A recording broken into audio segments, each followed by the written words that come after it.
नमस्कार। और आज मैं एक नए माइंडसेट को लेके आया हूँ। थोड़ा डिफिकल्ट टू अंडरस्टैंड माइंडसेट है बट कोशिश करेंगे। इसका नाम है बिजनेस एग्जिट प्लान। आपने जो बिजनेस शुरू किया है, कितना भी बड़ा किया है, उसका आपका एग्जिट प्लान क्या है? आप उस बिजनेस से अलग कैसे होगे? आप बोले कैलाश हमको बिजनेस अलग ही नहीं होना है। मैं वही बोल रहा हूँ, ये माइंडसेट है, गलत माइंडसेट है कि मुझे अलग नहीं होना। आपको अलग होना या ना होना हो, एक दिन आपकी और हमारी सबकी मृत्यु हो जाएगी और हम अलग हो ही जाएंगे। तो अलग तो होना ही है। तो let's plan the exit from the day one. Exit plan क्या क्या हो सकते हैं? पहला एग्जिट प्लान हो सकता है कि मैं इस कंपनी को खड़ा करूंगा, बड़ा करूंगा और किसी बहुत बड़ी कंपनी को एग्जिट सेल करके एग्जिट हो जाऊंगा। That could B one plan. क्योंकि बहुत सारी कंपनी एक्विजिशंस होते हैं, मर्जर्स होते हैं, आप किसी को मर्ज हो जाओगे, एग्जिट हो जाओगे सेल ऑफ करके। One plan. दूसरा प्लान हो सकता है कि मैं कंपनी को बहुत बड़ा करूंगा, आईपीओ लेके आऊंगा। आईपीओ आने के बाद में सीईओज आ जाएंगे, पब्लिक जो है कंपनी की मालिक हो जाएगी, मैं एग्जिट हो जाऊंगा, मैं कई सालों को संभालूंगा। बट पब्लिक मालिक है, फिर बोर्ड है, बोर्ड संभालेगा, मैं नहीं संभालूंगा। IPO could be another exit plan. पहला मैंने आपको क्या बताया, मर्जर एंड एक्विजिशन। दूसरा हो सकता है आईपीओ।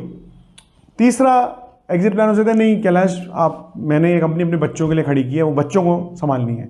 अगर ऐसा है तो आपके बच्चों को बचपन से ग्रूम करना शुरू कीजिए लीडरशिप में आने के लिए, ताकि बचपन से उनको क्लियर है कि उनको कंपनी संभालनी है, क्या रोल संभालने हैं। Involve them in the processes. Team में आने के बाद में इन्वॉल्व शुरू कीजिए, उनका इन्वॉल्वमेंट। लीडरशिप कोचिंग में डालिए उनको, ताकि वो लीडर बन के इसको टेक ओवर कर सके। और आपको पता है कि मेरे को मेरे बेटे को दे करके या मेरी बेटी को दे करके कंपनी से एग्जिट होना है। That could be a wonderful exit plan too. और एक लास्ट और मेरे दिमाग में अभी जो आ रहा है वो है लास्ट एग्जिट प्लान की, मेरे बेटे को इंटरेस्ट नहीं, मेरे बच्चों को इंटरेस्ट नहीं, वो अपना अपना काम कर रहे हैं, अभी मुझे कंपनी में से एग्जिट होना है। तो आप बोर्ड ऑफ डायरेक्टर्स लेके आइए। बोर्ड ऑफ डायरेक्टर्स लाने के बाद में ये कंपनी बोर्ड चलाएगा, आप उस बोर्ड का पार्ट है। सीईओ हायर कीजिए जो day to day operation run करेगा। आप रिटायर्ड हो जाइए, एंजॉय कीजिए, सीईओ की रिपोर्टिंग लीजिए, बोर्ड मिलकर के सीईओ की रिपोर्टिंग लेगा और ये कंपनी दिनों दिन बढ़ती जाएगी। और इसका जो प्रॉफिट है वो आप अपने बच्चों को दे सकते हैं या एक एनजीओ या ट्रस्ट क्रिएट कर सकते हैं जो ट्रस्ट को चलाएगा और लोगों की भलाई होगी। एक साइकिल क्रिएट हो सकती है। लेकिन आप हमेशा याद रखिए, आपकी लाइफ लिमिटेड है। हम सब इंसानों की लाइफ लिमिटेड है। लेकिन कंपनीज अगर चाहें, अच्छे से प्लान करें, तो इंसान से ज़्यादा जी सकते हैं कंपनीज। बड़े बड़े एग्जाम्पल्स हैं, बिरलाज हैं, टाटाज हैं,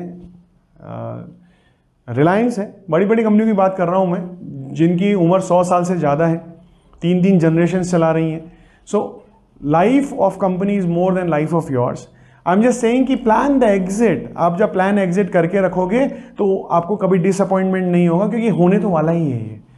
शुरुआत करते समय ही सोच लीजिए कि मुझे इस बड़ी कंपनी को सेल करना है। किसको सेल करना है वो भी माइंड में क्लियर होना चाहिए कि ये बड़ी कंपनी को सेल करना है मेरे को। वो क्लैरिटी के साथ जब काम करोगे ना, आपकी ग्रोथ फास्ट होगी, एग्जिट फास्ट होगा, इंजॉयमेंट फास्ट होगा। Then you can go and start another company और take a retirement, go to a world tour. वो आपकी डिसीजन है। लेकिन कंपनी का एग्जिट प्लान हमेशा क्लियर होना चाहिए कि आप एग्जिट कैसे होने वाले। क्योंकि सडनली कोई ऑफर आ गया बाय और सेल का, बाय आउट का, विल यू से यस और नो, और आप इमोशनल हो जाओगे समय पे। मैं बोल रहा हूँ सोचो तो सही, just think on it and decide how do you want to exit this company. आज के लिए इतना ही। डिफिकल्ट क्वेश्चन के साथ छोड़ के जा रहा हूँ आपको कि ये जो आप कंपनी खड़ी कर रहे हो उसमें से एग्जिट कैसे होगी। And start with the end in the mind. That's what I am saying. Let me know if you have any question on this. Listening to me today was little painful, I know, क्योंकि मैं अलग होने की बात कर रहा हूँ। But thank you for listening to me. Bye bye.